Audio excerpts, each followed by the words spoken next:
Hello guys, my name is आशीर्वाद सैनी और मैं क्लास 12 के लिए फिजिक्स का कोर्स लेकर आया हूँ जो कि हम कम से कम टाइम में कवर करने वाले हैं। विद इन 10 आवर्स के अंदर हम इसे कवर करेंगे और एनसीईआरटी रिड्यूस सिलेबस के हिसाब से हम इसे कवर करेंगे। आपके इंपॉर्टेंट डेरिवेशन भी कवर करेंगे, प्रीवियस ईयर्स के डेरिवेशंस भी, और प्रीवियस ईयर्स के हो सकता है न्यूमेरिकल भी हम क्या करें इसमें कवर करें। और एनसीईआरटी के आपको क्या करने पड़ेंगे, इसमें क्वेश्चंस करने पड़ेंगे, सॉल्व एग्जाम्पल करने पड़ेंगे और मेरे 2 से 3 बार आपको नोट्स रिवाइज करने पड़ेंगे और गारंटीड आपके 75 में से 65 मार्क्स आएंगे ही आएंगे। हम इस पूरे कोर्स को फर्स्ट यूनिट से लेके 14 यूनिट तक हम सारे का सारा विद इन 10 आवर्स के अंदर इसे पूरा करने वाले हैं। और जिस बच्चे ने अब तक कोर्स नहीं पढ़ा है या डर लग रहा है किसी को फिजिक्स से, या जो जेई मेन वाले बच्चे हैं, वो भी इसे क्या कर सकते हैं, रीड आउट कर सकते हैं और उनके भी अच्छे मार्क्स आ जाएंगे। सभी के सभी आपको नोट्स 1 to 14 यूनिट तक आपको डिस्क्रिप्शन लिंक में मिल जाएंगे और वहां से आप डाउनलोड कर लीजिए। इट डजेंट मैटर आपने अब तक पढ़ाई की है या नहीं की है, या किसी को फिजिक्स से डर लग रहा था, अभी भी उसके पास क्या है, टाइम है, थोड़ा सा अवेलेबल टाइम है।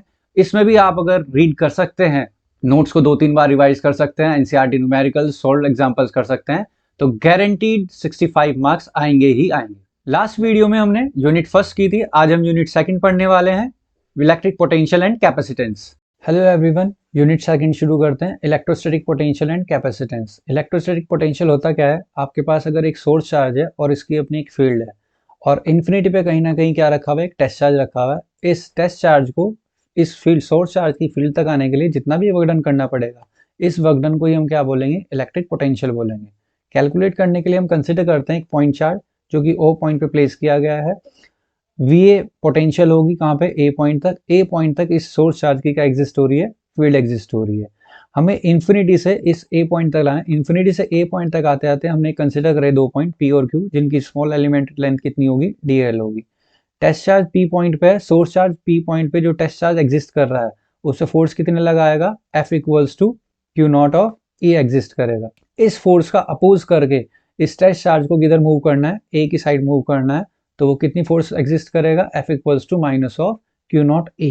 If W infinity A is the work done in moving a test charge from infinity to A, infinity से ए तक आने के लिए हम वर्क डन कितना मान के चल रहे हैं, डब्ल्यू इन्फिनिटी टू ए, तो पोटेंशियल कितना हो जाएगा, infinity to A upon test charge, V equals to W upon Q, ये फॉर्मूला यूज किया गया है। फोर्स एग्जिस्ट कर रहे थे पी पॉइंट पे, F equals to Q naught E, और इसका अपोज करके F equals to minus Q naught E move का फोर्स का यूज करके वो अपोज मूव करेगा, और जब किसी चीज का फोर्स का अपोज करेगा तो स्मॉल वर्क डन आएगा। और स्मॉल वर्क डन निकालने के लिए हम क्या करेंगे, D W equals to F dot D L. F D L cos क्या आ जाएगा, 180। कॉस 180 क्यों आया है, source charge electric field apply कर रहा था राइट साइड में और टेस्ट चार्ज मूव कर रहा है लेफ्ट साइड में, तो एंगल कितना बन जाएगा यहाँ पे, 180 डिग्री बन जाएगा। कॉस 180 की वैल्यू जो होगी वो होगी -1, एफ की वैल्यू पुट करेंगे minus of Q naught E, value आ जाएगी कितनी, Q naught E of D L. अब यहाँ पे जो डीएल लेंथ है, जो डीएल लेंथ है वो आर के रेस्पेक्ट में क्या हो रही है, डिक्रीज हो रही है, जिसे हम ये मान के चलेंगे तो डीएल इक्वल्स टू क्या होगा, माइनस ऑफ डी आर होगा। वैल्यू पुट करते ही ये आ जाएगा हमारे पास, इलेक्ट्रिक फील्ड का फॉर्मूला अप्लाई करेंगे, 1/4 epsilon Q by R square. Small work done calculate हो जाएगा। टोटल वर्क डन निकालने के लिए हम क्या करेंगे, इंटीग्रेट करेंगे इन्फिनिटी टू आर ए के लिए। इंटीग्रेट करते हुए 1/r स्क्वायर का जो इंटीग्रेशन हो जाएगा वो कितना आ गया, -1/r हो जाएगा। लिमिट पुट करेंगे -1/r ए, माइनस माइनस प्लस 1/इंफिनिटी, 1/इंफिनिटी 0 होता है, तो टोटल वर्क डन हमारा इतना कैलकुलेट हो जाएगा। ये टोटल वर्क डन की वैल्यू हम इक्वेशन फर्स्ट में पुट करेंगे और सॉल्व करके ए पॉइंट पे जो हमारा पोटेंशियल होगा वो कितना आ जाएगा, 1/4 epsilon naught Q by R A. हम ये कंसीडर मान के करते हैं कि जो ए पॉइंट की डिस्टेंस है आर ए, उसे हम आर मान के चल रहे हैं, और जो वी ए पोटेंशियल है उसे हम क्या मान के चल रहे हैं, वी पोटेंशियल मान के। तो रिप्रेजेंट करते हैं, वी ए को वी से रिप्रेजेंट करते हैं, आर ए को आर ए से रिप्रेजेंट करते हैं, तो फॉर्मूला बन जाता है किसी पॉइंट चार्ज के लिए 1/4 epsilon Q by of R. Topic यहाँ पे खत्म हो जाता है। नेक्स्ट टॉपिक आता है आपका electric potential at any point due to an electric dipole. किसी भी इलेक्ट्रिक डायपोल की वजह से किसी कोई पॉइंट पे, ना वो एक्सियल पे लाई कर रहा है ना इक्वेटोरियल पे लाई कर रहा है, उस पॉइंट पे हमें पोटेंशियल एग्जिस्ट कराना है। एक माइनस क्यू चार्ज है हमारे पास, एक प्लस क्यू चार्ज है। Minus Q charge P point पे पोटेंशियल अप्लाई करेगा, सपोज करते हैं माइनस क्यू कितना अप्लाई कर रहा है, वी ए पोटेंशियल अप्लाई कर रहा है, और प्लस क्यू वाला पी पॉइंट पे कितनी एग्जिस्ट कर रहा है potential, V B potential exist कर रहा है। वी ए का फॉर्मूला क्या आ जाएगा, 1/4 epsilon minus Q upon P A, और वी बी का फॉर्मूला आ जाएगा 1/4 epsilon Q upon P B. Suppose करते हैं डायपोल की जो टोटल लेंथ थी वो कितनी थी 2a, ओ इसका मिड पॉइंट है, ओ से p तक की डिस्टेंस कितनी है r है। PA और PB की वैल्यू कैलकुलेट करने के लिए हम इस पे क्या डालेंगे, परपेंडिकुलर। पहले PO को एक्सटेंड करके M पॉइंट तक ले गए और A से इस पे परपेंडिकुलर डाला, ऐसे ही हमने B से N तक एक परपेंडिकुलर डाला। हम ये कैलकुलेट करना है इन ट्राइंगल AOM। इस AOM में हमें OM की वैल्यू कैलकुलेट करनी है और ONB में, इस वाले ट्राइंगल में हमें किसकी वैल्यू कैलकुलेट करनी है, ON की वैल्यू कैलकुलेट करनी है। इसे करने के लिए हम क्या करते हैं, कॉस ट्राइंगल AMO में हमने कॉस थीटा लगाया, OM equals to OA। OM की वैल्यू कितनी आ जाएगी, OA upon OA cos theta, और OM की वैल्यू आ जाएगी A cos theta. Similarly BNO में ट्राइंगल में अप्लाई करेंगे तो ON की वैल्यू कितनी आ जाएगी, A cos theta. Total potential जो P पॉइंट पे होगी, नेट पोटेंशियल जो P पॉइंट पे होगी वो कितनी होगी, V equals to VA plus VB हो जाएगी। वैल्यू पुट करेंगे ऊपर से 1/4 Q कॉमन आ जाएगा, 1/PB माइनस PA।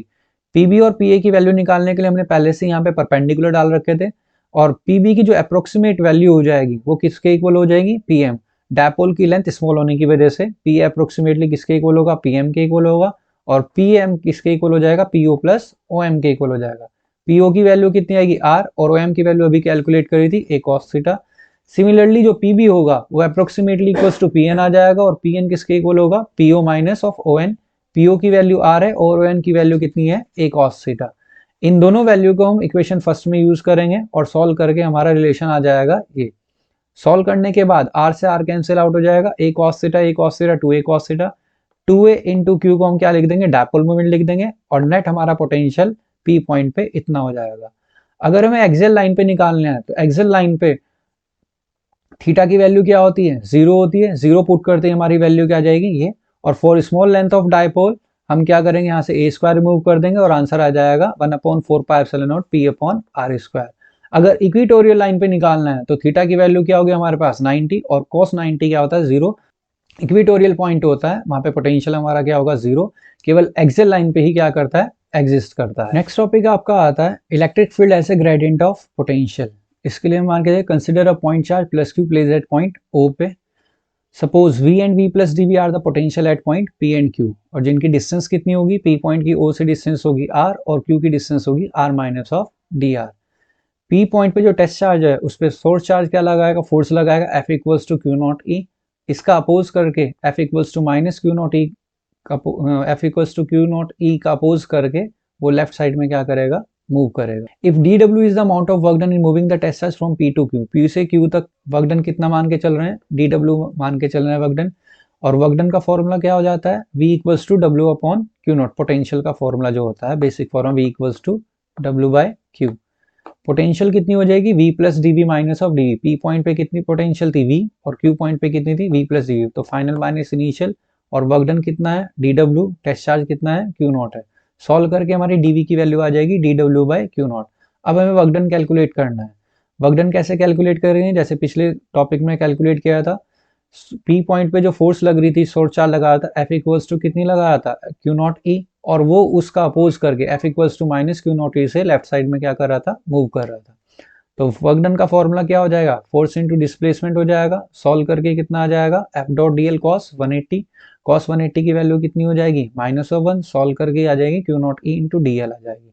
और डिस्प्लेसमेंट डिक्रीजिंग डायरेक्शन में है तो हम क्या DL को क्या पुट कर देंगे, माइनस ऑफ DR पुट कर देंगे। यहाँ से जो वर्क डन की वैल्यू आई है वो हम इक्वेशन फर्स्ट में पुट करेंगे और सॉल्व करेंगे। सॉल्व करने के बाद यह हमारा क्या आ जाएगा, dv equals to minus of E into D R, और E की वैल्यू निकालेंगे तो क्या आ जाएगी, minus of dB by D R. इससे ये पता लगता है जैसे जैसे डिस्टेंस बढ़ेगी आपकी इलेक्ट्रिक फील्ड भी क्या होती रहेगी, कम होती रहेगी। इसे न्यूमेरिकल में फॉर्मूले को ऐसे यूज कर सकते हैं, E equal to V by of L. Magnitude form में हम E equals to V by of L formula use कर सकते हैं।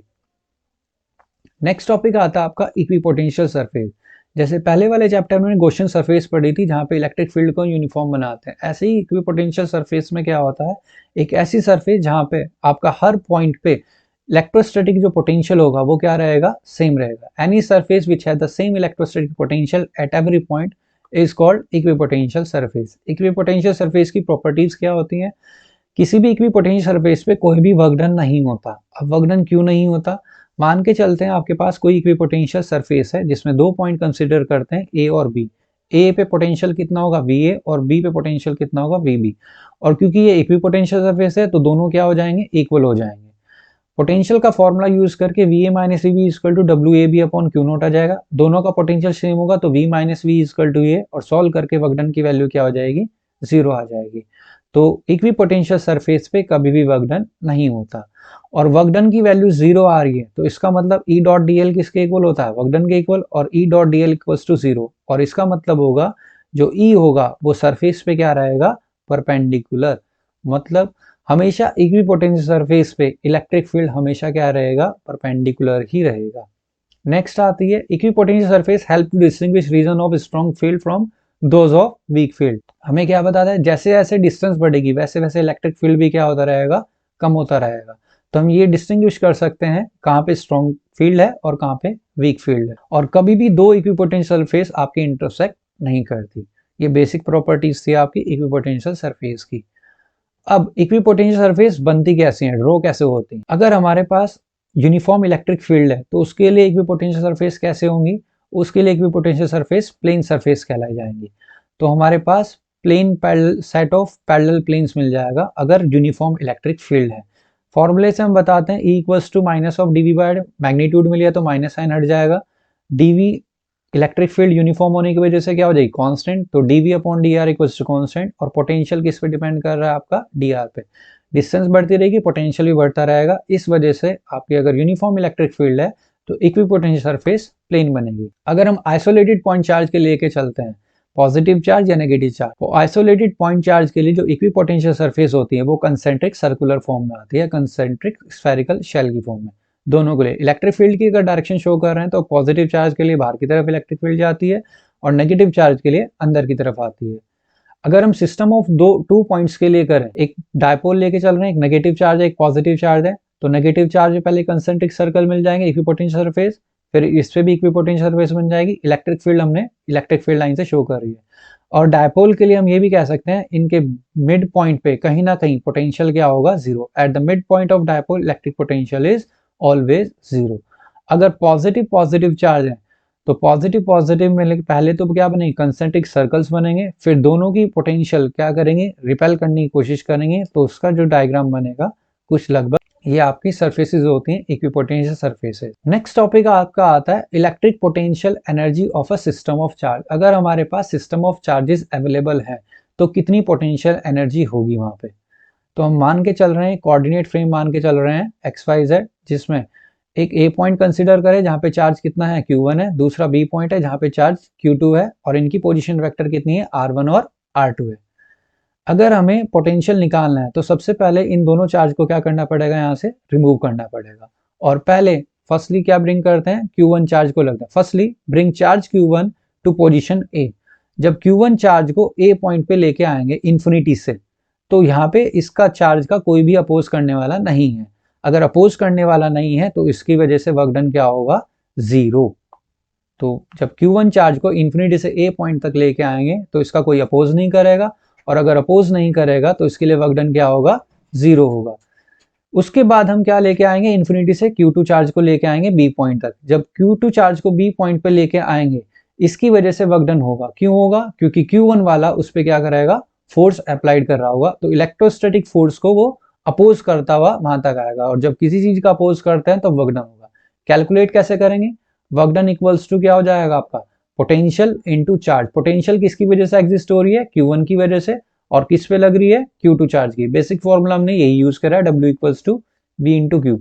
तो पोटेंशियल Q1 की वजह से जो पोटेंशियल हो जाएगी, पोटेंशियल का फॉर्मूला हमने ड्राइव किया था अभी, 1/4πε Q1 डिस्टेंस A से B तक की डिस्टेंस को हमने मैग्नीट्यूड में रखा हुआ है, R1 minus of R2 vector. और चार्ज कितना है, Q2। ये हमारा क्या हो जाएगा, टोटल वर्क डन आ जाएगा। और वर्क डन ही स्टोर हो जाएगा इसमें पोटेंशियल एनर्जी में, जिसका फॉर्मूला हो जाएगा U equals to 1/4ε0 Q1 Q2 by R। R12 क्या है, A से B तक की डिस्टेंस आ जाएगी ये। अगर हम यहाँ पे एक्सटर्नल फील्ड लेके चलें, मतलब potential energy of a system of two charges placed in an external field. अब पिछले वाले टॉपिक में एक्सटर्नल फील्ड 0 थी, अब यहाँ पे अगर एक्सटर्नल फील्ड भी लग रही है तब क्या होगा, इसके लिए हम सिस्टम कंसिडर करते हैं। Consider a system of two charges Q1 and Q2 located at a distance of R and R2 from origin, जैसा कि अभी पिछले वाले डायग्राम में था। Let these charges are placed in an external field of magnitude E, और ये charges यहाँ पे किस में रखे हुए हैं, एक एक्सटर्नल फील्ड है जिसकी वैल्यू हम स्ट्रेंथ क्या मान के चल रहे हैं, E मान के चल रहे हैं। तो जब Q1 चार्ज को इन्फिनिटी से लेके आएंगे तब वर्क डन कितना होगा, तब पिछले वाले टॉपिक में वर्क डन क्या आ रहा था, हमारा 0 आ रहा था, लेकिन अब एक्सटर्नल फील्ड की वजह से जो वर्क डन आ जाएगा वो कितना आ जाएगा, Q1 इंटू वी आ जाएगा। अब अगर Q2 चार्ज को लेके आ रहे हैं B पॉइंट तक, तो इसमें दो वर्क डन होंगे, एक तो कौन सा वर्क डन होगा, एक्सटर्नल फील्ड की वजह से, और दूसरा वर्क डन होगा Q1 के पोटेंशियल की वजह से, जो कि अभी पिछले वाले टॉपिक में निकाला था। तो दोबारा सुन लो, Q1 चार्ज जब इन्फिनिटी से आएगा तब वर्क डन कितना हो जाएगा, एक्सटर्नल फील्ड की वजह से Q1 इंटू वी, और जब Q2 चार्ज इन्फिनिटी तो इसमें दो वर्क डन एग्जिस्ट करेंगे, एक एक्सटर्नल फील्ड की वजह से और एक Q1 की वजह से, जो कि हमने पिछले वाले टॉपिक में पूरा किया था। इन तीनों वर्क डन को हम क्या कर देंगे, ऐड कर देंगे, तो हमारा टोटल एनर्जी कितनी आ जाएगी, Q1 into V plus Q2 into V plus 1/4πε0 Q1 Q2 upon R12। R12 Q1 और Q2 के बीच की क्या है, डिस्टेंस है। ये टॉपिक आपका फिनिश हो जाता है यहाँ पे। नेक्स्ट टॉपिक आता है आपका डाइलेक्ट्रिक। डाइलेक्ट्रिक क्या होता है, when electric field is applied on an insulator induced charges are produced on its faces, such insulator is called dielectric। अगर कोई भी हमारे पास इंसुलेटर है और उसे हमने इलेक्ट्रिक फील्ड में प्लेस करा गया है, तो इलेक्ट्रिक फील्ड में प्लेस होने के बाद उस पर चार्ज क्या होना शुरू हो जाएंगे, इंड्यूस होना शुरू हो जाएंगे, और वो इंसुलेटर एक इंसुलेटर ना बिहेव करके डाइलेक्ट्रिक की तरह बिहेव करेगा। दो तरह के डाइलेक्ट्रिक होते हैं, polar dielectric, non polar dielectric. Non polar dielectric वो होते हैं जिनकी सेंटर ऑफ ग्रेविटी, किस किस की, पॉजिटिव और नेगेटिव चार्ज की सेंटर ऑफ ग्रेविटी दोनों कोइंसाइड कर रही हूँ, उसे बोलेंगे हम नॉन पोलर डाइलेक्ट्रिक। और अगर सेंटर ऑफ ग्रेविटी पॉजिटिव और नेगेटिव चार्ज की कोइंसाइड नहीं करती तो वो होता है नॉन पोलर डाइलेक्ट्रिक। जो नॉन पोलर डाइलेक्ट्रिक होता है उसका डायपोल मोमेंट क्या होता है, 0 होता है, और जो पोलर डाइलेक्ट्रिक होता है जिसकी नेगेटिव और पॉजिटिव चार्ज की ग्रेविटी कोइंसाइड नहीं करती, उनका डायपोल मोमेंट क्या होता है, फाइनाइट होता है। फिगर में शो किया हुआ है पोलर डाइलेक्ट्रिक कौन से होते हैं, पोलर डाइलेक्ट्रिक वो होते हैं जिनकी सेंटर ऑफ ग्रेविटी पॉजिटिव और नेगेटिव चार्ज की सेंटर ऑफ ग्रेविटी क्या होती है, कोइंसाइड नहीं करती, और जिनकी कोइंसाइड करती है वो आपका क्या होता है, नॉन पोलर डाइलेक्ट्रिक होती है। नेक्स्ट टॉपिक आता है behaviour of a conductor in electrostatic field. Electrostatic field में कंडक्टर का बिहेवियर कैसा होता है, हम मान के चलते हैं एक पॉजिटिव चार्ज मान के चलते हैं, एक नेगेटिव प्लेट मान के चलते हैं, और इसमें बीच में क्या है, कंडक्टर है। जैसे ही पॉजिटिव और नेगेटिव प्लेट के बीच में कंडक्टर को इंट्रोड्यूस करेंगे, तो इंट्रोड्यूस करने के बाद इस पे चार्जेस क्या हो जाएंगे, चार्जेस इंड्यूस होना शुरू हो जाएंगे, और चार्जेस पॉजिटिव वाली साइड तो क्या आ जाएंगे, नेगेटिव चार्जेस डेवलप हो जाएंगे, और नेगेटिव वाली साइड पॉजिटिव चार्जेस क्या हो जाएंगे, डेवलप हो जाएंगे। पॉजिटिव और नेगेटिव की वजह से कंडक्टर के अंदर भी एक इलेक्ट्रिक फील्ड सेटअप हो जाएगी, जो बाहर वाली इलेक्ट्रिक फील्ड, जो अप्लाइड इलेक्ट्रिक फील्ड है, उसका कंप्लीटली क्या करेगी, अपोज करेगी, जिसकी वजह से इनसाइड द कंडक्टर क्या हो जाता है, इलेक्ट्रिक फील्ड 0। पहली आपकी प्रॉपर्टी है inside the conductor electric field is 0। Next आता है सरफेस पे, जो यहाँ पे सरफेस कंडक्टर का बाहर जो सरफेस वाला पार्ट है, इस पे इलेक्ट्रिक फील्ड कितनी एग्जिस्ट कर रही होगी, इलेक्ट्रिक फील्ड कितनी एग्जिस्ट कर रही होगी, electric field at the surface of charge conductor is E equals to sigma by epsilon not. ठीक है। नेक्स्ट प्रॉपर्टी आती है जो हमेशा इलेक्ट्रिक फील्ड सरफेस पे होगी वो हमेशा क्या होगी, परपेंडिकुलर होगी। At the surface of conductor electric field is perpendicular to its surface. और अगर किसी सरफेस पे इलेक्ट्रिक फील्ड परपेंडिकुलर है तो इसका मतलब क्या होगा, वो सरफेस एक इक्विपोटेंशियल सरफेस की तरह बिहेव कर रही होगी। Entire body of conductor is at constant potential, मतलब equipotential surface. When a conductor is charged, acquired charge reside on its surface। जब कंडक्टर क्या होता है, चार्ज होता है, तो चार्ज जो एक्वायर्ड होते हैं उसकी सरफेस पे रिसाइड्स हो जाता है। ये बिहेवियर ऑफ कंडक्टर होता है आपका इलेक्ट्रिक फील्ड में। नेक्स्ट टॉपिक आता है पोलराइजेशन। पोलराइजेशन होता क्या है, the stretching of dielectric atom due to displacement of charges in the atom under the action of applied electric field. Electric field के अप्लाइड होने की वजह से डिस्प्लेसमेंट होना, चार्जेस का डिस्प्लेस होना, और डिस्प्लेस होने से वो क्या बन जाएगा, नॉन पोलर डाइलेक्ट्रिक से पोलर डाइलेक्ट्रिक की फॉर्म में आ जाएगा, तो इसे बोला जाता है polarisation. Stretching of dielectric atom due to displacement of charges under the action of applied electric field. अगर डाइलेक्ट्रिक स्लैब में हम देखें पोलराइजेशन का इफेक्ट कैसा होता है, तो हमने एक पॉजिटिव प्लेट मान के चल रहे हैं, एक नेगेटिव प्लेट मान के चल रहे हैं। पॉजिटिव प्लेट की surface charge density plus sigma है और नेगेटिव प्लेट की surface charge density minus sigma है। डाइलेक्ट्रिक स्लैब को हमने क्या करा, इंट्रोड्यूस कराया पॉजिटिव और नेगेटिव प्लेट के बीच में, और यहाँ पे चार्ज क्या हो जाएगा, इंड्यूस्ड होना शुरू हो जाएगा।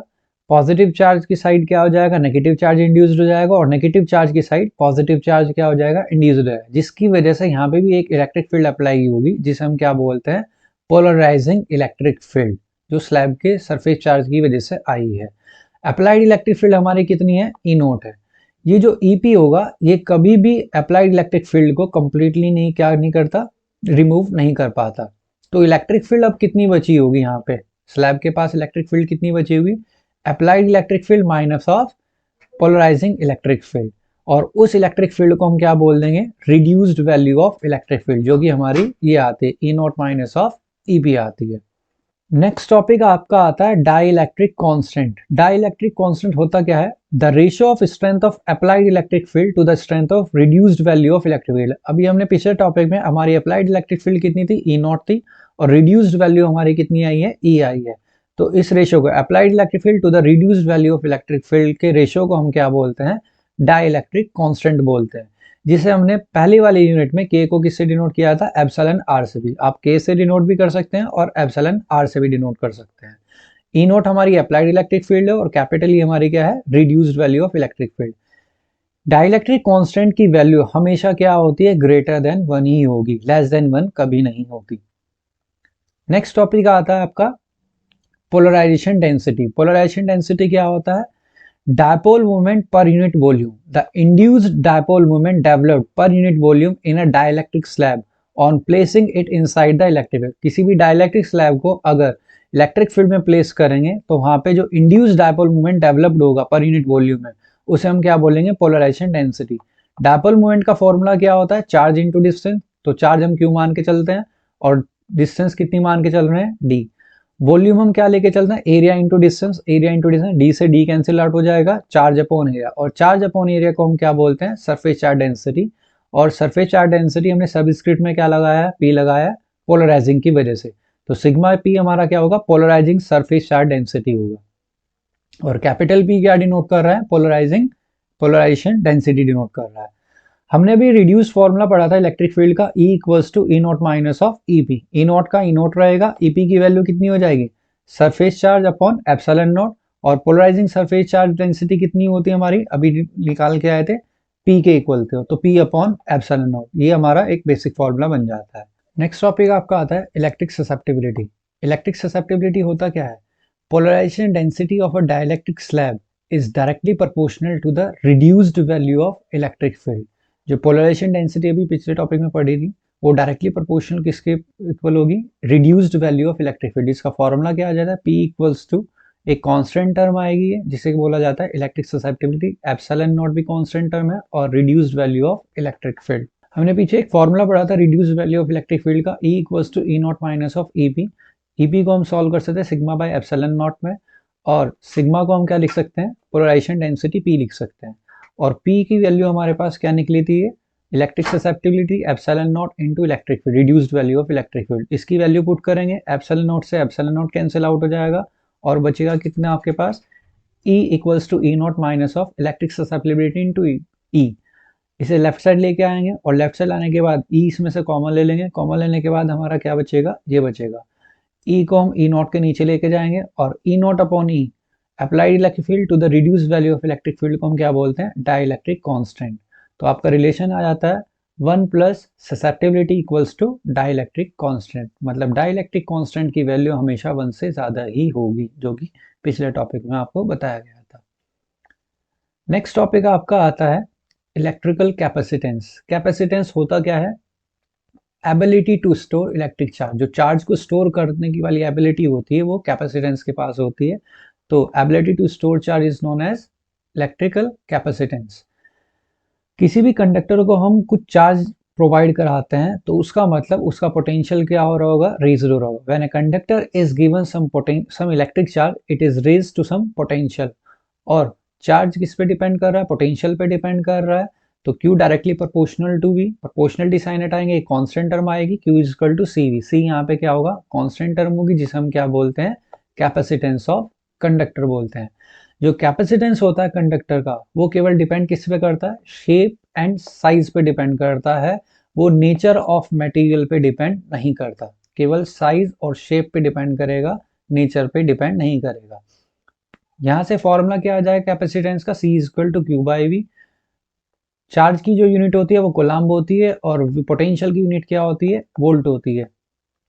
और इसकी कैपेसिटेंस की यूनिट जो हो जाती है वो क्या बन जाती है, फैरड। कुलम्ब पर वोल्ट को हम क्या बोलते हैं, फैरड बोलते हैं।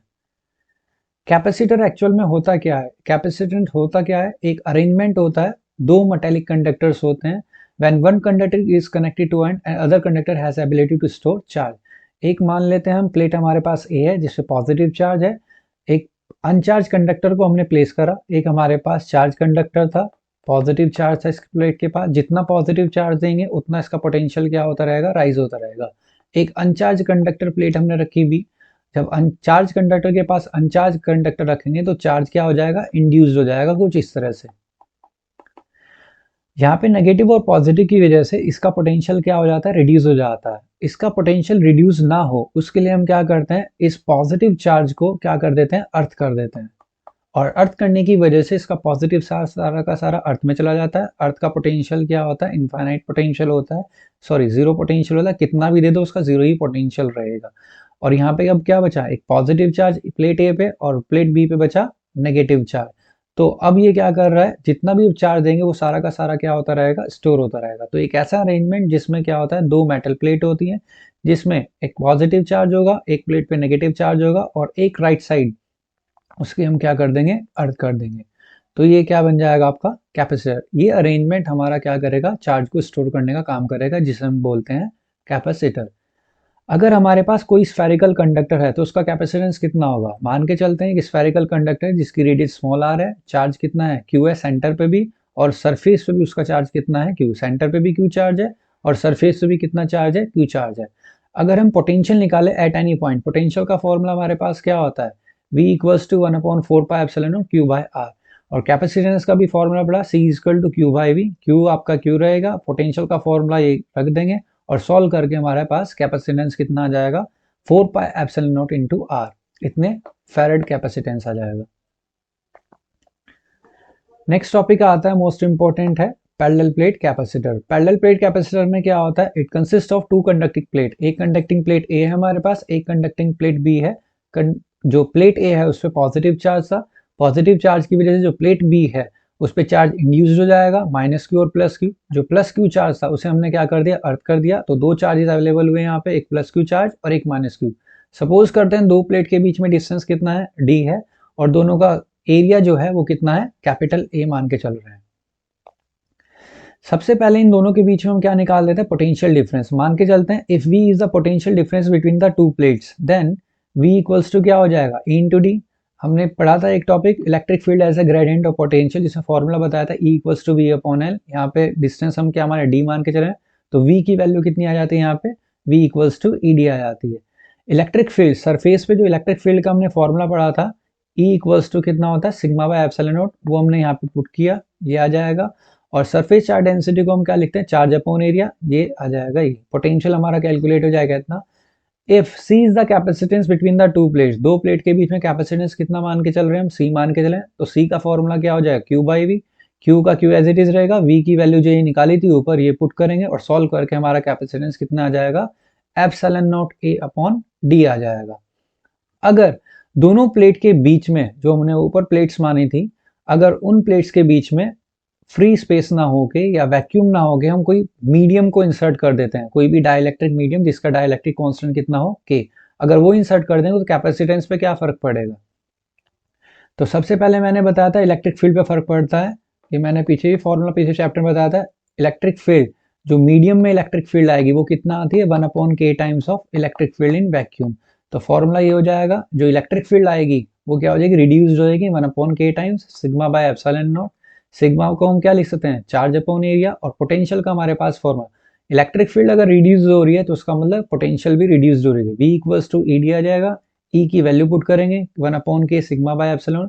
सिग्मा का फॉर्मूला हमारे पास होता है चार्ज अपॉन एरिया, ये हमारे पास पोटेंशियल आ जाएगा। मान के चलते हैं इस बार हमारा जो कैपेसिटेंस है वो कितना है, C डैश है। तो C dash is equal to क्या हो जाएगा, Q upon V dash. Q का एज इट इज रहेगा, V डैश की वैल्यू कितनी हो जाएगी 1/k QD अपॉन में epsilon naught into A। Solve करने के बाद वैल्यू आ जाएगी K epsilon naught A upon D।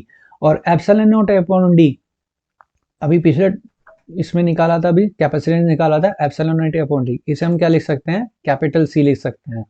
तो जो कैपेसिटेंस हो रहा है वो K टाइम्स क्या हो रहा है, इंक्रीज हो रहा है।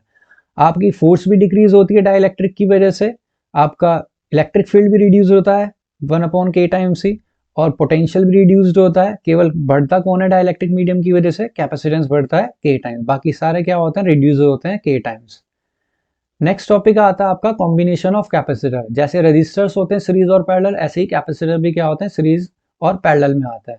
पहले सीरीज में पढ़ते हैं, मान के चलते हैं C1 C2 और C3 क्या लगे कनेक्टेड है, सीरीज में कनेक्टेड है। अगर सीरीज में कनेक्टेड है दो चीज याद रखनी है, एक तो चार्ज हर कैपेसिटर के अराउंड क्या रहेगा, सेम रहेगा, लेकिन पोटेंशियल डिफरेंस क्या रहेगी, अलग अलग रहेगी। अगर इसका पोटेंशियल हम V1 मान के C2 के अक्रॉस V2 मान के चलते हैं, C3 के अक्रॉस V3, तो टोटल पोटेंशियल कितना आ जाएगा, V equals to V1 plus V2 plus V3 आ जाएगा। फॉर्मूला हमारे पास होता है V equals to Q by C, put करें Q upon C1, Q upon C2, Q upon C3, ये इक्वेशन फर्स्ट बन जाएगी। हम मान के चलते हैं if C is the equivalent capacitance of series combination then V equals to क्या हो जाए, Q बाई C। दोनों इक्वेशन को इक्वेट करेंगे, इक्वेट करने के बाद हमारे पास रिलेशन बैठेगा ये, Q कॉमन लेके हम कैंसिल आउट करेंगे और हमारा सीरीज में जो कैपेसिटेंस आ जाएगा वो क्या आ जाएगा, 1/C equals to 1/C1 plus 1/C2 plus 1/C3 आ जाएगा। नेक्स्ट आता है पैरेलल। पैरेलल में क्या होता है, अरेंजमेंट C1 C2 और C3 क्या लगे हुए हैं पैरेलल में। पैरेलल में क्या याद रखना है, पोटेंशियल तो क्या रहेगा, सेम रहेगा पैरेलल में, और चार्जेस क्या हो जाएंगे हर कैपेसिटर के अराउंड डिफरेंट हो जाएंगे। जैसे इसके अराउंड Q1, इसके अराउंड Q2 और इसके अराउंड Q3। तो टोटल चार्ज क्या हो जाएगा, Q इक्वल्स टू क्या हो जाता है, Q1 plus Q2 plus Q3 हो जाएगा। और चार्ज का फॉर्मूला हमारे पास क्या होता है, CV होता है C1 इंटू V1, और ये क्या आ जाएगा C2 इंटू V2, और ये आ जाएगा C3 इंटू V3 आ जाएगा। If C is the equivalent capacitance of parallel combination then Q is equal to क्या आएगा, CV। दोनों इक्वेशन को हम इक्वेट करेंगे, इक्वेट करने के बाद क्या आ जाएगा, CV equals to C1 plus C2 plus C3 into V common लेके कैंसिल आउट करेंगे और कैपेसिटेंस आपका क्या हो जाएगा, C is equal to C1 plus C2 plus C3। मतलब जो हमने रजिस्टर में केसेस पढ़ते हैं, जो सीरीज में केस आता है वो पैरेलल बन जाता है यहाँ पे, और जो पैरेलल होता है वो सीरीज बन जाता है। ये टॉपिक यहाँ पे फिनिश हो जाता है।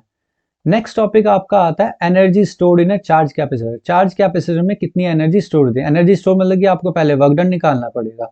तो मान के चलते हैं कैपेसिटर हमारा जिसका कैपेसिटेंस C है, suppose is does not possess any charge initially. Charge initially क्या होगा, जीरो होगा। On being connected into to a battery it charges to a potential V। जब बैटरी से कनेक्ट कर देंगे तो पोटेंशियल कितना हो जाएगा, V हो जाएगा। If Q is the charge on the plate A then Q is equal to क्या हो जाएगा आपका, CV हो जाएगा। Suppose battery supply a small amount of charge dq to capacitor at constant potential, then small amount of work done is। मान के चलते हैं थोड़े टाइम के लिए पोटेंशियल क्या हो जाता है, कांस्टेंट हो जाता है थोड़े टाइम के लिए, और उस टाइम पे चार्ज कितना फ्लो होता है, dq चार्ज फ्लो होता है। तो वर्क डन का फॉर्मूला हमारे पास बेसिक फॉर्मूला क्या होता है वर्क डन का, V equals to V W equals to V into Q होता है। तो work done small work done आएगा, V पोटेंशियल कांस्टेंट रहेगा और चार्ज क्या हो जाएगा, dq हो जाएगा। तो यहाँ से V की हम वैल्यू क्या पुट कर देंगे, Q बाई C, कैपेसिटेंस वाले फॉर्मूले से Q by C equal to GQ आ जाएगा। और टोटल वर्क डन निकालने के लिए हम क्या करेंगे, इसे इंटीग्रेट करेंगे। इंटीग्रेट कहाँ से कहाँ तक, इनिशियली हमारा चार्ज क्या था, जीरो, और फाइनली हमारे पास कितना है, Q है। इसमें से कॉमन क्या आ जाएगा, Q कॉमन 1/C कॉमन आ जाएगा, और Q का DQ के रेस्पेक्ट में जो इंटीग्रेशन होगा वो क्या हो जाएगा, Q²/2। लिमिट पुट करेंगे, पहले Q²/2 आ जाएगा माइनस, फिर वैल्यू जीरो आएगी, तो आंसर आपका आ जाएगा 1/2 Q²/C। ये जो वर्क डन स्टोर्ड हुआ है यहाँ पे, जो वर्क डन हुआ है वही आपका कैपेसिटर में क्या हो जाता है, स्टोर हो जाता है in the form of electric field. जो वर्क डन स्टोर्ड होता है कैपेसिटर में वो इलेक्ट्रिक फील्ड की फॉर्म में ही स्टोर्ड होगा। U equals to half Q²/।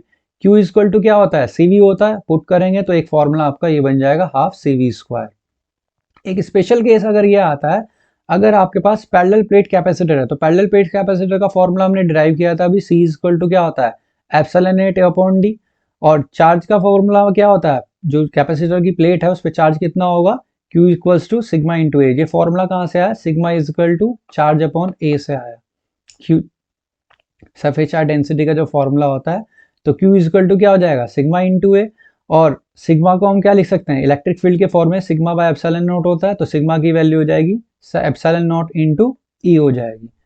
और आपके पास चार्ज पता है, कैपेसिटर की वैल्यू पता है, तो हम U इक्वल टू आपका जो ऊपर फॉर्मूला निकला था U equals to half Q square by C, इसमें क्या करेंगे, दोनों वैल्यू पुट करेंगे। सॉल्व करने के बाद हमारा रिलेशन आएगा half epsilon naught E square into AD. Area into जो डिस्टेंस होता है उसे क्या बोलते हैं, वॉल्यूम। वॉल्यूम को हम एनर्जी के नीचे लेके चले जाएंगे, तो energy upon volume equals to कितना आ जाएगा, half epsilon naught E square. और एनर्जी अपॉन वॉल्यूम को हम क्या बोलते हैं, एनर्जी डेंसिटी, जिसे हम क्या डिनोट कर देंगे, स्मॉल u से डिनोट कर देंगे। तो स्मॉल u से डिनोट करने के बाद आपका फॉर्मूला क्या बन जाएगा, u equals to half epsilon naught E square, और स्मॉल u आपका एनर्जी डेंसिटी होगी। ये आपका टॉपिक फिनिश, मतलब चैप्टर भी आपका क्या हो जाएगा, फिनिश हो जाएगा। That's all for today. I hope आप सबको समझ में आया होगा। अगर किसी को क्वेरी है तो आप कमेंट सेक्शन में डाल दीजिएगा, मैं उसे रिजॉल्व करने की कोशिश करूंगा। दिस इज आशीर्वाद सैनी साइनिंग ऑफ।